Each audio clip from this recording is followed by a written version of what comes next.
is that this cosmos, this world in which we live,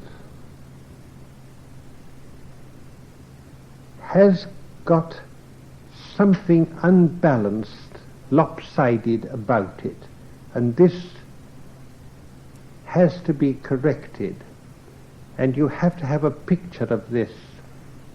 In the ordinary way of thinking, we suppose if we know how something is made and how it works, and know which buttons to press, that we can get the results that we're looking for. In practice, we find that this doesn't always work. Things go out of order, and they don't last forever, and something which works may not work tomorrow. So that the world in which we actually live is not, and obviously not, a perfectly constructed machine. This is the first approach to this cosmology, or this picture of the cosmos that we get from Gurdjieff. That it's not practical, not right, to expect to understand this world as one could understand a perfect piece of machinery. That is, as long as one knows how it's all put together and designed and what it's intended to do, one then knows all about it and can always make it work. Though people don't say this about the world, they do, for example, in scientific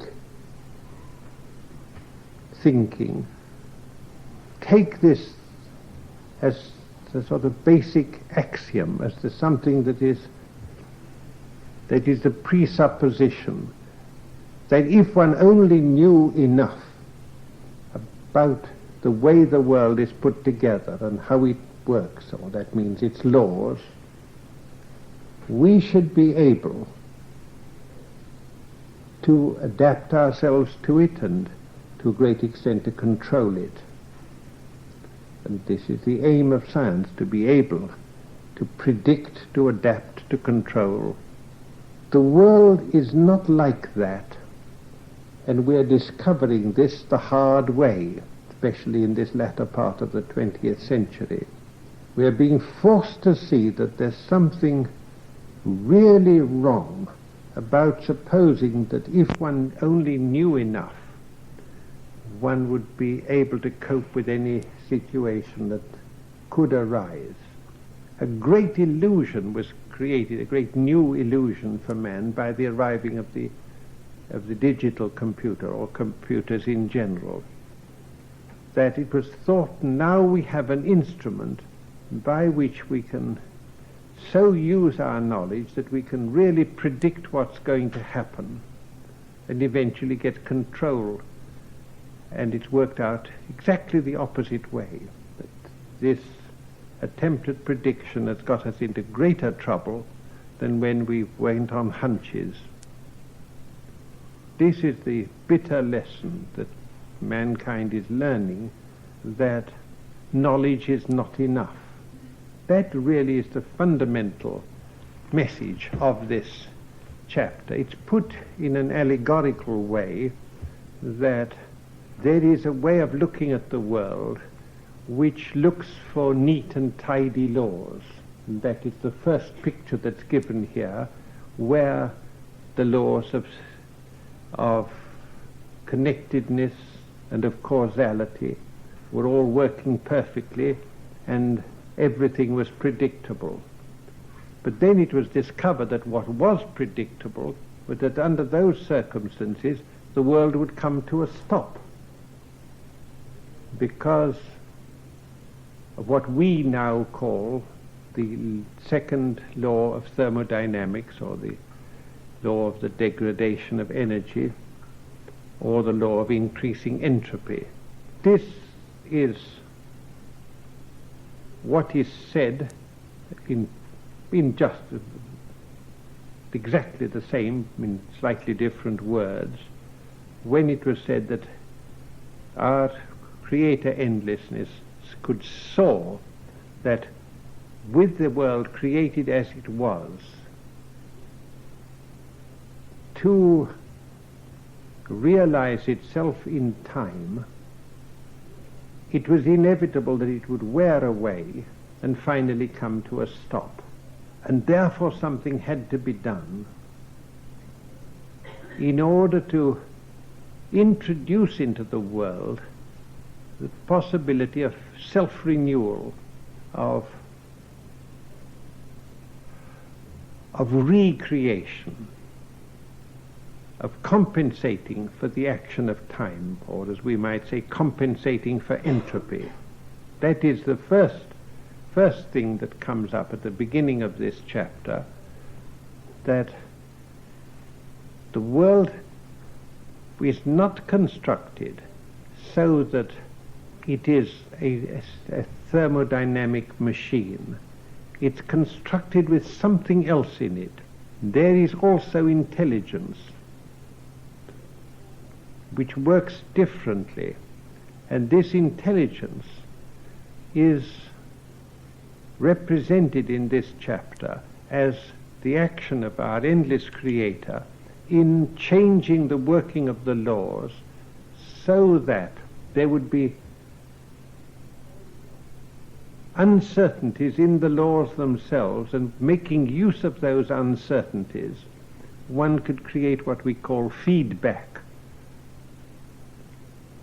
And from that feedback to make self-renewal, self-regulation possible.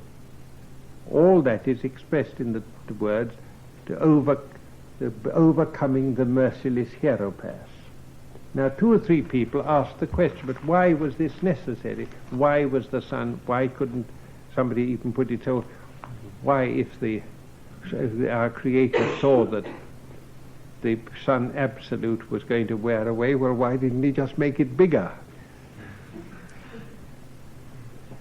The point is this, that if it is constructed in such a way that it does wear away, then no matter how big it is, or how well it works, eventually it will come to a stop.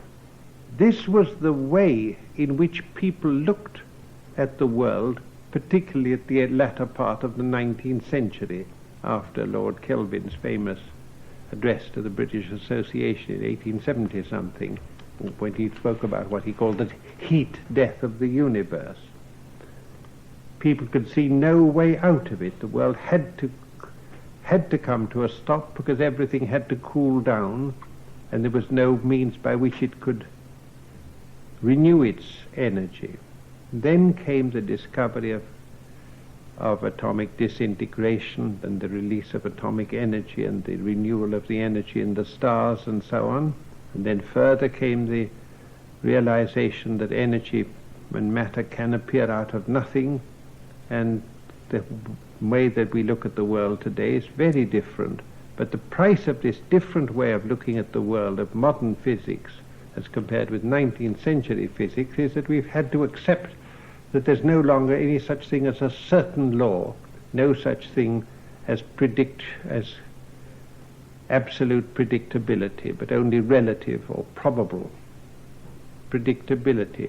So we've gone through a revolution in thinking that does correspond very much to this beginning of the chapter of Purgatory, that where it's said that this introduction of uncertainty, the changing of the working of the law of causality, in a way one can call the law of heptaparaparshinov the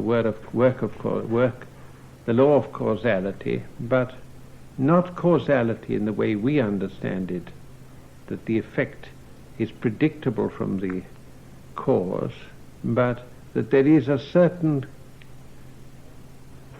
probable relationship between cause and effect. And because it is only probable, it can go wrong.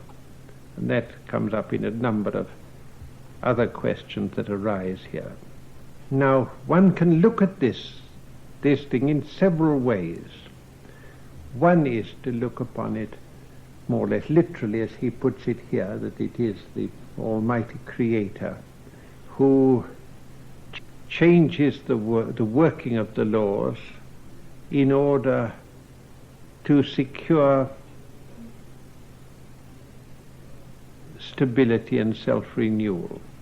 Or one can say that this is simply a figurative description of something that we already know, that we know particularly now in the latter part of the 20th century, that there are no absolute laws and no certainty about any process.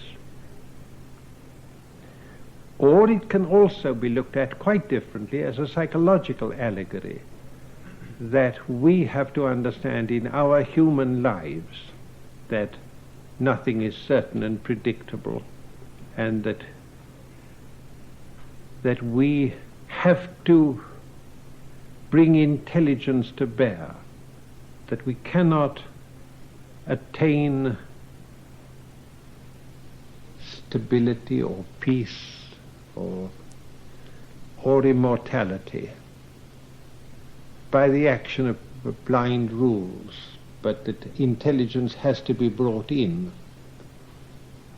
And therefore this also could be looked upon in this way, that you have to abandon the old teachings which said just obey the commandments and all will be well, and come to something new which is much more demanding than obeying the commandments. That is, you have to bring your intelligence to bear, as our almighty endlessness has brought it to bear, in order to renew the place of his existence. We have to do the same in order to renew the place of our existence, that is, our body and our higher bodies. That in a way it therefore repeats with the Christian doctrine that comes particularly in the St. Paul's presentation of it. The law, the old law, has only led you into sin and failure because you're unable, not the fault of the law but the fault of man, that you are not able to live according to the law, and therefore you got into hopeless trouble, and there's no getting out of that trouble except by the entry of a higher law which takes the uncertainty into account and depends upon help from above. There are various ways of interpreting this. There is, as I say, a purely psychological way, there is a religious way, there is a way corresponding to a physical science, to the way of that natural science is now looking at the world with increasing, and even one may say rapidly increasing awareness that there's no possibility that we shall find laws that will enable us to predict with confidence what happens, either in living or non-living matter, or that we shall know how the world is made, which people thought confidently they did 50 years ago when they thought it was all made of a known number of atoms. Now all the time we're discovering new particles and new states of energy with unexpected properties. And the more we discover, the more we see that the world is quite incomprehensible in terms of any kind of fixed rigid laws. And this is bringing about a great revolution in thought. And the same way the failure of religion has brought a great revolution in our attitude, that thought, if you only do what you're told to do, all will be well. It turns out it doesn't work, because not only can we never do what we are told to do anyhow, but because There are too many uncertainties, so that even actions done with the best of intentions, even with strict obedience to the laws, can produce disastrous results. All these things are seen by us in the world. But so as to present it without sort of tying it to one particular Weltanschauung, world picture, he produces a new sort of picture here. The question is whether it's purely a picture, nothing but an allegory, and with nothing more behind it. I did put to him, when I spoke to him about it, he said, no, it is more than this. There is also a literal sense in which you have to understand the chapter Purgatory. And that really that requires that one should understand about time and how it is that literally it is necessary to bring into this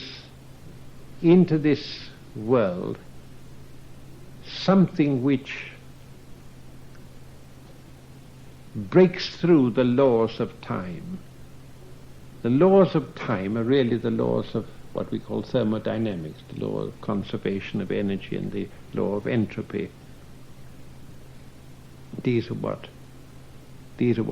tell us about time. The law of conservation enables us to measure time, but the law of entropy, it gives time this, what Eddington called time's arrow, which is the direction of increasing disorder, increasing entropy. This is the condition of the world, and there would be no escape from it. But if there were not an intelligent action that takes place within the world, and that intelligent action is the introduction of uncertainty, of hazard. Where you can't lose, you can't win. You can only win where you can lose. That should be clear enough. Therefore the world had to be changed in such a way that winning and losing became possible, so that something could be achieved, so that the existence of the world should be worthwhile. Some people have asked what was the meaning of the words chut, God litanical period. This is chut Bog Litiansky. It in the chut is in Russian means almost. It gives the idea we must barely escape something. I nearly lost it. You'd use the word chut for that. And the word litanical, which really means having to ask for help. It really meant that it means that the creation was in a state of balance when it could, the whole purpose of it could fail. And because it was in balance and it could fail, it was also possible for it to achieve something more than was put into it. This is the whole point of losing and gaining. You take a risk. If the risk is wisely taken, you gain more than you put in, but you also, the risk means that you can lose what you did put in. This is the nature of the world. He that loseth his life shall save it. If you're afraid of losing, you're also giving up the chance of gaining. This theme also runs right through the Beelzebub's tales, right from the beginning, with going the whole hog, including the postage and the Caucasian Kurd stories in the first chapter. and the whole of Beelzebub's reason for being in this solar system, that he stuck his neck out thinking that he could run the world better than God. And the result of it all becomes clear in the last chapter, in the results of impartial mentation. But why does it necessary? This is the thing. I spoke about it before, that through this introduction of uncertainty and hazards into the world, there is the possibility of feedback. This part of the chapter you have to follow, and it is that time now is not only the simple laws of conservation and entropy, but there are also laws that allow things to change, to go outside the line of causality. Well, that really in reply to the general question of what this chapter is all about, and about the first part of the chapter. Is there anything you'd like to ask about that before I go on to some of the next parts? Yes? Yes, the Jugal botanical period, I'm still not totally clear on. He presents it as a thing where emanations were coming down, which affected the higher being bodies because the word God was being spoiled because they went to the second. Yes, it is quite true. I have not spoken in detail about that. That's quite right. It comes later. That really belongs to the consequences of the second creation. One can really say, again, perhaps I better say this now, in this chapter there are 3 stages of creation described. The first is the existence of a world, which is represented just by the Son Absolute, with perfect laws. There is a machine, but it turns out that because it is going to work in time, and by the very nature of time, this machine has to run down. The next is to allow this machine to reproduce itself on a less perfect model, and so produce certain kinds of interaction.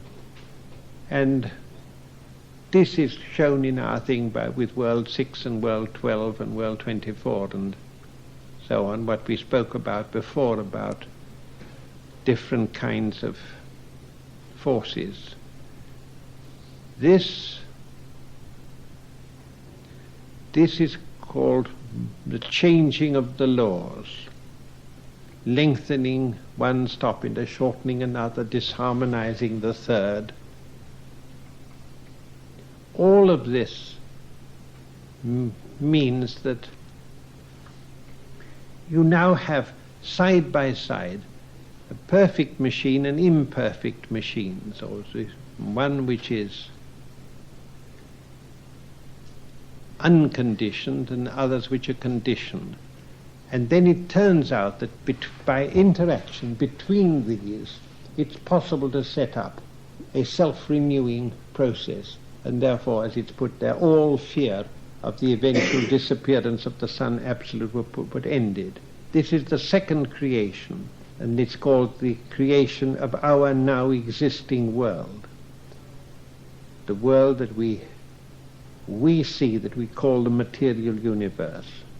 But this again requires intelligent adjustment. Therefore, it was necessary for God to intervene in this world, which was not originally provided for, because it was intended that this should, or in the way it's described here, should be able to look after itself. Therefore, the emanation of God, the Theomertma Logos, had to had to intervene and initiate processes intelligently where they were needed. Then the question comes, well, isn't it possible for this world to look after itself in a new way, to have intelligence, to be an intentionally and intelligently self-adjusting world? For that, there have to be intelligent beings, and where are they to come from? Then, so the third creation is the creation of three-brained beings. It is possible to say that this creation itself has two parts. One is the creation of three-brained beings who are because they're endowed or equipped with intelligence from the moment they're made. That is what I call these angels that are described here as arising in this special planet of Modictheo, that arise with their powers complete, but they do so because they come to the working of the original law. They work perfectly. All the three forces are brought together in the one act of conception. Such beings can't meet all the situations because they're not able to enter fully into the hazards of the world. Therefore another kind of being is needed, also a three-brained intelligent being who has come out of the hazard of the world, who has got at intelligence the hard way, who has got freedom and will and individuality, not by being given these things ready-made, but, and of course he couldn't be given freedom anyhow, but intelligence can be given. So we come to this, the three brain beings, of which we human beings are the only example that we at present know about. The point is that when the first kind of three brain beings were produced, that they being limited had somehow to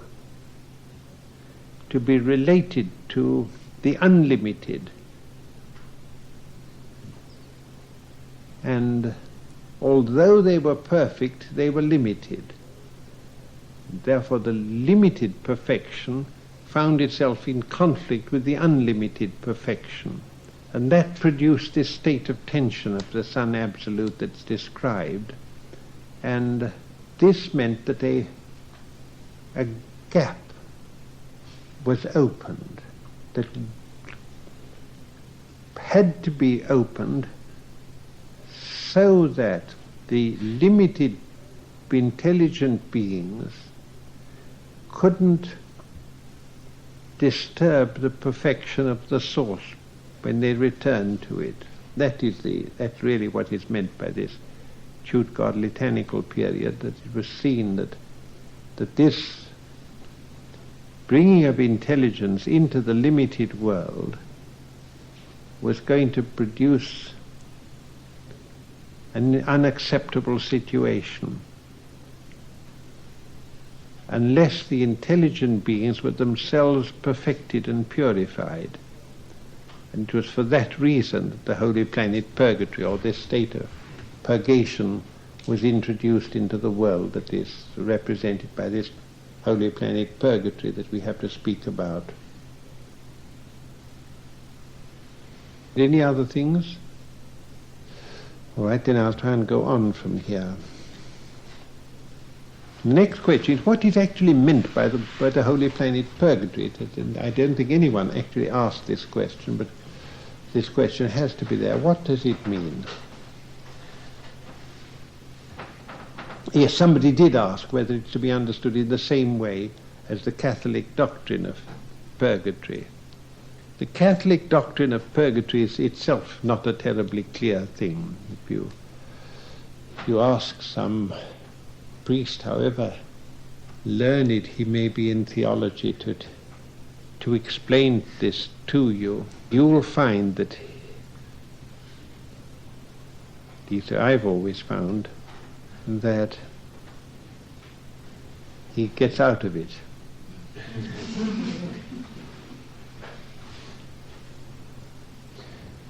There was one very extraordinary book by St. Catherine of Genoa, called Purgatory, from her visions, an extraordinary woman, and her visions of purgatory had a very profound effect on the church, because all the clever people really didn't know what to do about it. It was easy enough for a man like Dante to write a poem to make a very material picture of purgatory. But St. Catherine realized that it was a state, and a necessary state, that one had to accept, because one could see that one was not capable of entering into paradise, or in the state of unlimited perfection, whatever it represents. In the end of Beelzebub, almost the last chapter, Gurdjieff says about this doctrine of purgatory that, and I think I can't remember, it's something like this is also said at the end of this chapter, but particularly at the end of the book itself, he says this idea that there's another world somewhere or other is all nonsense, that hell and heaven and purgatory all exist here on this earth. And one doesn't have to go to another state of life in order to know what these things are. This picture of purgatory, the psychological or subjective picture of purgatory, is one that a number of people, including, for example, Orage, accepted as all that was necessary, and he said that you don't need to do more than take this chapter as a psychological allegory and see the meaning of purgatory as the work itself, as the whole process of our own purification. But I said to you before that Gurdjieff was quite firm that one must not read this chapter only in an allegorical or figurative sense. One must also take it that there's a literal meaning to it. The truth is that purgatory is a world. In that sense it can be called a planet. It is a special part of World 12, where the individuality is established and the higher bodies that enable one to live in World 12 are already formed, but there is the awareness of the presence of the consequences of life in World 24 and 48, and this awareness of what is World 12 and of not being able to move in it freely is the state of being confined to one particular condition. That is the condition of seeing what is needed and knowing that because of one's own defects that one is prevented from doing it or having it. But one can't see this fully until the Master is present in us and really awakened, and it is the fully established relationship between the Master and the other parts. When it is like that, there is that condition which is described in the chapters, especially at the beginning, that is of this beautiful planet where everything is ideally suited to existence on the outside, and it is all on the inside that there is the suffering. It happens that in this version of Beelzebub of Purgatory, Gurdjieff puts this right at the beginning. In the earlier version, the one that I will read you when we finish this, there is it's put at the end. To be able to have everything, lower worlds, but to know that one hasn't got the deathless, the ultimate freedom, and to know that one can't have it until one has entirely wiped out one's own separate existence and wiped out all attachments to the worlds. That is the state, because the worlds constantly draw and pull. I mean, that is the state of tension and suffering that's described in this. On the other hand, it is also this state of when one is in world 12, one has more awareness of the other one. That is, only then one is able to know what world 6 is, what it is to go beyond existence altogether, which is described here as the farther endlessness appearing to the souls on the holy planet Purgatory. Now, there's the other set of questions here referring to the higher being bodies. First of all, there's the kind of question that occurs 3 or 4 times. Are these higher being bodies to be taken literally, or are they just allegorical pictures or symbols? They are to be taken literally. There are. It is possible to exist in the higher bodies without this physical body. The process of the formation of the second body, or Kesjan body, is something that I shall be working at with you now very seriously when we meet again after Christmas, because it belongs to the second or mesoteric stage of this work. I don't mean by that you can hope in this time to have completed the formation of the second body, but you will know, I'll be able to show you what it is that is required and what is the food of the second being body. This is also, of course, said here in the chapter, that it is that air contains our second being food.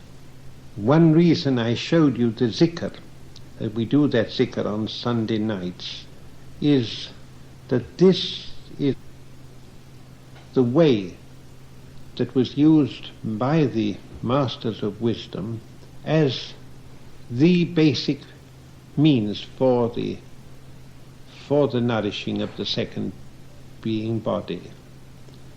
And something similar to that exists in other teachings. What is this second body? It is of varying degrees of substantiality according to the degree of development or self-perfection that one reached. In ordinary people, the second being body is no more than a ghost, a shadow. It is only able to exist in this second world, the Alemi Ervach, which I spoke about, the world of spirits, at its lower levels. That is to say, where it is very little different from the material world. This is if you once see and understand this, then you realize what all that's called spiritualism amounts to. It is very nearly entirely concerned with this state of existence that is just one stage removed from the physical world, and is really can be called a dream replica, a dream counterpart, but with the difference that you don't have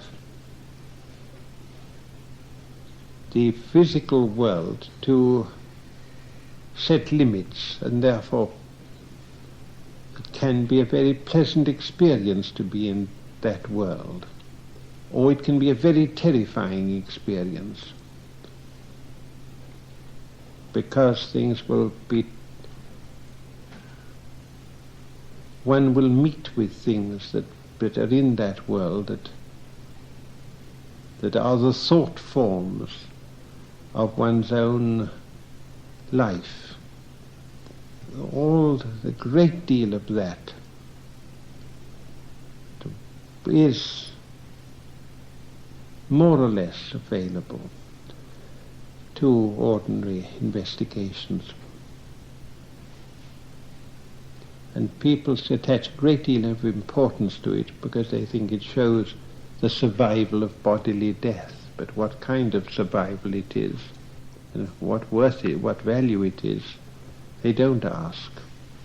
I knew one man who did ask this question very seriously, and he came to me about 15 or 20 years ago. He was one of the very great leaders in the spiritualist movement in England, and he was regarded as the greatest authority on mediums, and he had investigated many and had experiences of his own, and he came to me and said, I've come to the conclusion that spiritualism only leads up to a certain point, and that everything that matters is beyond that point.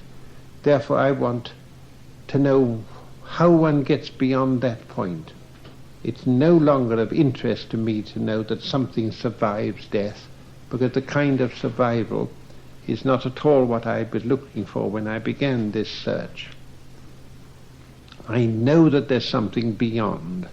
And there is the Christianian body, the second body of man, can grow more and more robust, more and more substantial, until it is much more substantial than the physical body and have power over it. And when it has that, then it can develop its own intelligence. And that is what's referred to in this chapter as and everywhere, over and over again in Beelzebub, the establishing in the Christian body of objective reason. And he says in this chapter quite explicitly, and it's 4 times in the book altogether, that real reason, real vision is only possible for the second body, the physical body, which includes the brain of man and his nervous system and his ordinary centers. They all belong to that. They can only have the relative reason of knowing, as he calls it. There is the higher. Then the second body, or Christianian body, can give us a great degree of freedom and the confidence that when we die, we shall not be dreaming. This is why I can't remember it said in this chapter, but it said somewhere that if the required gradation of objective reason is reached during this life, then the ultimate attainment of the Son Absolute is assured, of returning to the source as an individual, not just as one of a part of the mass. All of that refers to the Christian body. But the Christian body itself is not free from time, although its relationship to time is very different from that of the physical body. And it can move through time and place. It can go into the past and the future and many things that the physical body cannot do. It is still time-like in the sense that events happen to it in succession, and also it is subject to the law of wearing out, and it can only last for a certain time. Now all of that I've been saying to you is described in this chapter where it's talking about the sacred rasguarno, or the rasguarno is simply derived from Russian words, meaning this separation of parts. The first rasguarno is the separation of the Christian body from the physical body, and then it's said, and the Christian body then rises to the sphere of existence corresponding to its own quality. All of that is what I've just been speaking about. And for ourselves personally, for our own eternal well-being, it is necessary that we should see to it that our Christian body is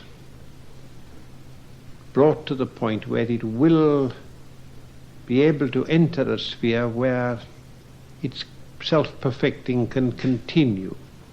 This means that this continuing of the self-perfecting means working out the consequences of life, what is called karma. The karma has to work itself out, either in this life or somewhere. And all this has to happen. But then it depends what remains when this is finished, and is there something else? That is the third part of man, which is his will, or his I, or his spirit. This is not material, and therefore it is not destructible.